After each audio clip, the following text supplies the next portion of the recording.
ये है ताजमहल। क्या आप जानते हैं कि ये पूरा ढांचा लकड़ियों के ऊपर खड़ा है और इसी कारण वर्तमान में ताजमहल गिरने का खतरा भी मंडरा रहा है। क्या सच में इसे बनाने वाले कारीगरों के हाथ काट दिए गए थे? आइए समझते हैं। जब ताजमहल का निर्माण शुरू करना था तो सबसे बड़ी चुनौती थी इसे यमुना नदी की डीली जमीन पे बनाना, क्योंकि इससे ढांचा गिरने की संभावना बढ़ जाती है। इसी के सॉल्यूशन में सबसे पहले गहरी नींव खोदी गई। फिर उस नींव के अंदर 10 से 15 मीटर गहरे कुएं बनाए गए। उन्हें पत्थर, चूना और ईंट से भरा गया, जिससे अब ये पिलर का काम करेंगे। उसके बाद ऊपर लकड़ी के लट्ठे डाले गए। ये सारे कुओं को आपस में जोड़ेंगे। एक तरह का राफ्ट फाउंडेशन तैयार हुआ। पास यमुना नदी होने से ये लकड़ियां हमेशा गीली रहती हैं और गीली लकड़ी सड़ती नहीं। अब इस लकड़ी के ऊपर लगभग 6 से 7 मीटर ऊंचा एक विशाल पत्थर का प्लेटफॉर्म बनाया गया। असली बेस है जिस पर पूरा ताजमहल खड़ा है। लेकिन आज ताजमहल गिरने का खतरा क्यों है? क्योंकि यमुना का जल स्तर घट रहा है और इस कारण अंदर की लकड़ियां सूख जाएंगी और सूखते ही ताजमहल की नींव कमजोर पड़ सकती है। और इसी पे आज के इंजीनियर काम कर रहे हैं। बाहर जो मीनारें आप देखते हैं वो हल्की बाहर की ओर झुकी हुई हैं, जिससे अगर भूकंप आए तो वो अंदर न गिरे, जिससे मूल ढांचा सुरक्षित रहता है। राजस्थान के मकराना से लाया गया संगमरमर दिन के समय के अनुसार रंग बदलता है। इसे बनाने के लिए लगभग 20,000 मजदूर और कारीगर तथा 1,000 हाथी लगे थे। क्या इन मजदूरों के हाथ सच में काट दिए गए थे? मुझे किसी प्रमाणित पुस्तक में इसका विवरण नहीं मिला। ये एक लोक कथा है जिसमें कितना प्रतिशत झूठ या सच है कहा नहीं जा सकता।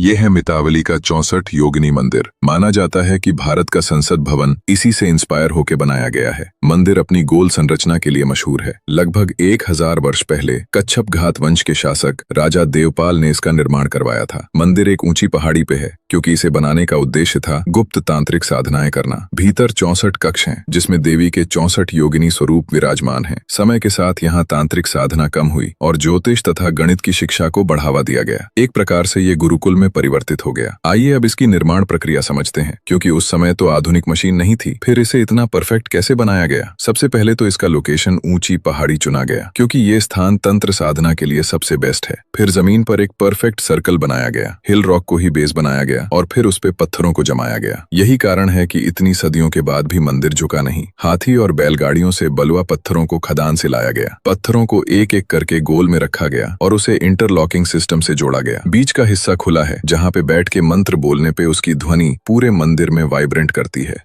ये है बंगाल की हुगली नदी के किनारे स्थित दक्षिणेश्वर काली मंदिर। ये वही मंदिर है जहां रामकृष्ण परमहंस सेवा करते थे। लगभग 150 साल पहले रानी रासमणी ने इसका निर्माण करवाया था। जब मंदिर बनाने का काम शुरू करना था तो सबसे बड़ा चैलेंज था इसे नदी की डीली जमीन पे बनाना। इसका सॉल्यूशन यही था कि बेस को बहुत मजबूत बनाया जाए और वही किया गया। साथ ही नदी किनारे घाटों का निर्माण हुआ जिससे पानी का प्रेशर सीधे मंदिर तक न पहुंचे। इस मंदिर को बंगाल की पारंपरिक नवरत्न शैली में बनाया गया है, जिसमें 4 नीचे, 4 बीच में और एक ऊपर ऐसे टोटल 9 शिखर होते हैं। इसी नदी के किनारे एक सीध में 12 शिव मंदिर भी हैं। साथ ही वैष्णव संप्रदाय को शामिल करने के लिए एक राधा कृष्ण मंदिर भी बनवाया गया। इसके बेस में कूर्म पृष्ठ तकनीक का यूज होने से बारिश का पानी सेंटर में नहीं रुकता और ऑटोमेटिकली चारों तरफ बह जाता है। मंदिर में चूने का यूज अधिक हुआ है। चूना एक ऐसा पदार्थ है जो हवा से CO2 लेके दिन ब दिन पत्थर जैसा होता जाता है। साथ ही इसमें यूज हुई ईंटों को इतना तपाया गया था कि अब ये बिखरती ही नहीं। यही कारण है कि मंदिर समय के साथ टूटने की जगह और मजबूत होता जाता है। आगे जाके इसी मंदिर से स्वामी विवेकानंद जैसे महात्मा निकले और समस्त दुनिया में धर्म का प्रचार किया।